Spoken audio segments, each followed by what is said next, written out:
नवरात्रि का बहुत प्यारा सा समय चल रहा है। सब चाहते हैं कि उनके जीवन की जो भी कठिनाइयां हैं वो सारी इस वाली जो नवरात्र आ जाए खत्म हो जाए। आज के इस वीडियो में 4 महा उपाय ऐसे बताऊंगा। पहला उपाय जो होगा वो बीमारी दूर के लिए होगा।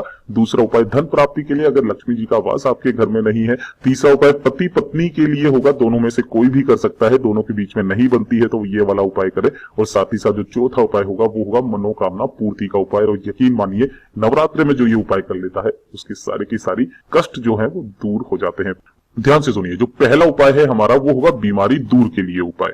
तो बीमारी दूर के लिए आपको चाहिए क्या? सबसे पहले आपको एक सफेद फूल चाहिए। जो भी व्यक्ति आपके घर में बहुत ज्यादा बीमार पड़ता रहता है तो आपको करना क्या है, एक सफेद फूल लेना है और उस सफेद फूल को घड़ी की सुई की दिशा में घुमाते हुए जो भी बीमार व्यक्ति है उसके सर से 21 बार आपको उसार लेना है। ठीक है, घड़ी की सुई की दिशा में आपने उसार लिया। अब आपके पास में ये एक फूल रह गया।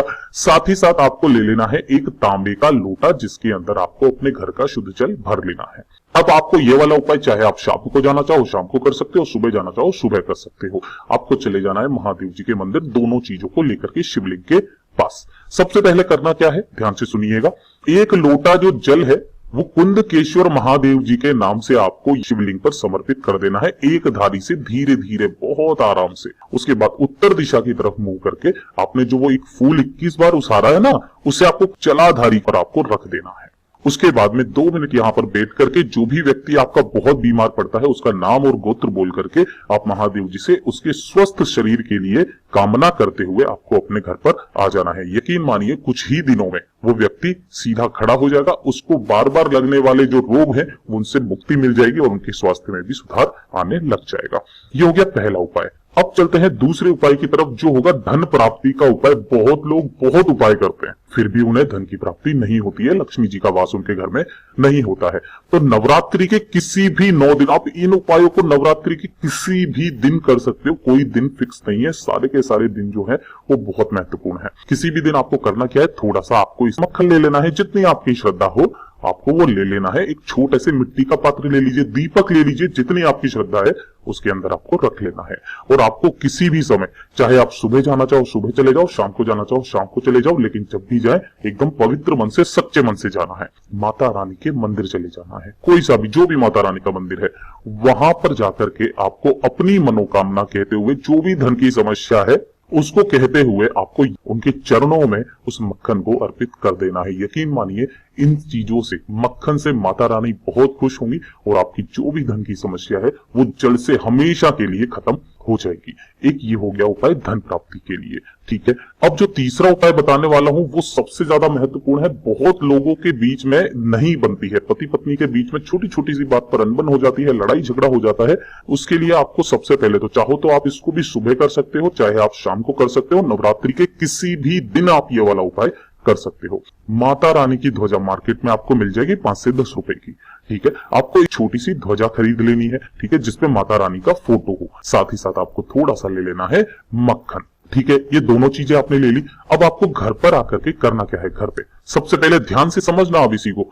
अपनी मनोकामना कहते हुए आपको जो मक्खन है ना वो पूरा का पूरा मक्खन पूरी की पूरी ध्वजा पर आपको लगा देना है। चाहो तो आप मक्खन को पिघला लें, उसका बिल्कुल से एकदम से तरल बना लें उसे। ठीक है, और अपनी मनोकामना कहते हुए पूरी की पूरी ध्वजा पर आपको यहाँ पर लगा देना है। उसके बाद में एक छोटी सी डंडी लेनी है और उस डंडी पर आपको इस ध्वजा को लटका लेना है। ठीक है, ये होगी मक्खन लगी हुई ध्वजा।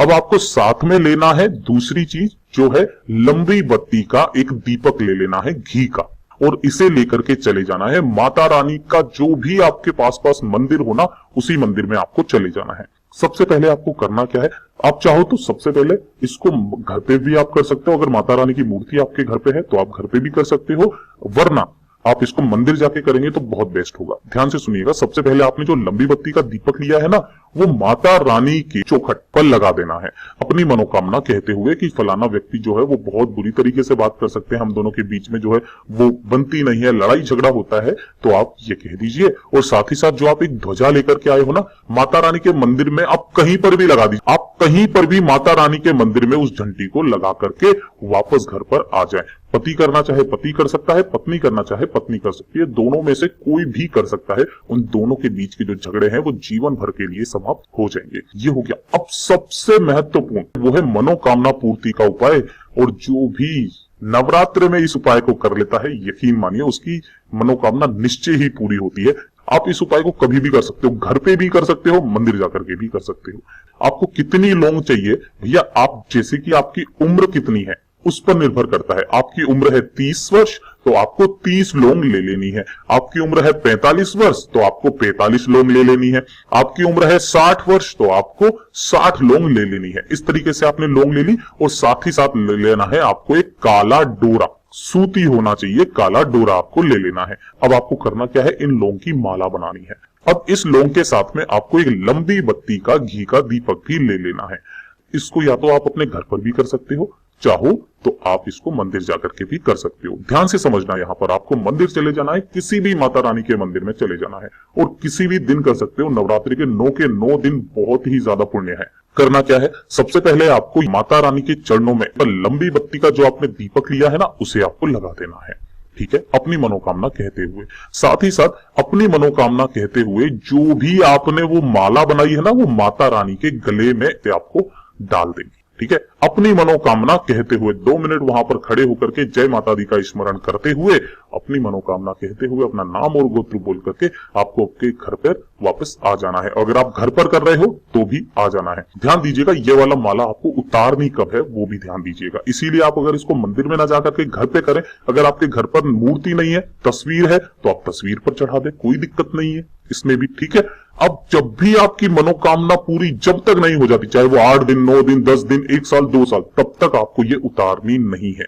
जिस दिन आपकी मनोकामना पूरी हो जाए उस दिन आपको ये उतार करके और किसी भी बहते जल में आपको ये प्रवाहित कर देनी है। मात्र नवरात्रि के अंदर जो भी इन 4 उपायों को कर लेता है उसे कभी भी जीवन में निराशा नहीं मिलती है।